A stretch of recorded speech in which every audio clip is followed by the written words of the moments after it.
I have a question for parents out there. How do you afford daycare? Because I'm looking at daycares. I'm about to have a kid in 10 weeks. I'm looking at daycare prices just for like the mid-range ones. It's like $1,000 a week. If one of us is making 4K a month, we may as well quit our job because the entire income from that job is just to pay for daycare. So you may as well stay home, try and get by on one income and actually spend time with your kid, at least one of you. How are you guys doing it?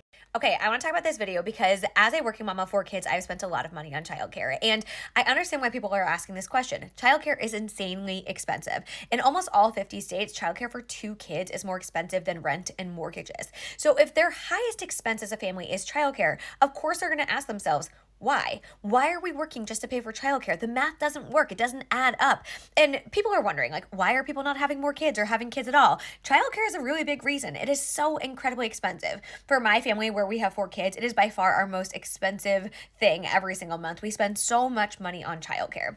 And this guy is doing what a lot of families do. They're doing the short-term math and they're saying, hey, if childcare for 2 kids for 1 year is $40,000 a year and her salary is only $60,000 a year, does it make sense to work? And he's not saying her or him, but in general, typically it's mom who fills in the gap when childcare is too expensive or if you can't find childcare.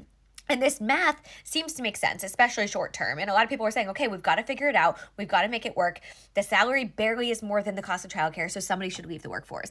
But I think it's important to talk about this because what happens when we take that kind of short term view of the childcare math is that we lose out on the long term impact of remaining in the workforce, which is even if you're making break even after childcare, typically you're going to see increases in your salary over time. You're going to put money into your retirement savings. You're going to put money into Social Security. You're going to build financial security for you and your family and for your future.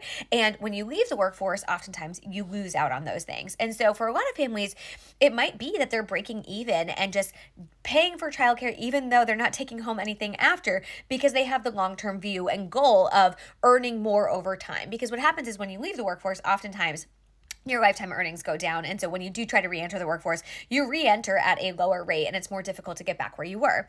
Now, that is on the like whether or not you should stay home or not conversation in math, but just like in general, the cost of childcare is insanely expensive, right? It is insanely expensive. As a mom to 4 kids, our childcare costs range anywhere between $50,000 to $70,000 a year, and that's not just daycare, right? That's daycare, after-school care, summer camp, because there's 4 kids. But just my 2 kids that are in full-time daycare, they're in preschool and pre-K. The two of them, it's over $3,000 a month, and so that's a huge cost to our family. And so, yeah, it makes sense to me that new parents are asking this question: how do people pay for childcare? How are you paying for childcare? Because at the end of the day, most families are struggling. And then people are asking, like, why aren't you having more kids?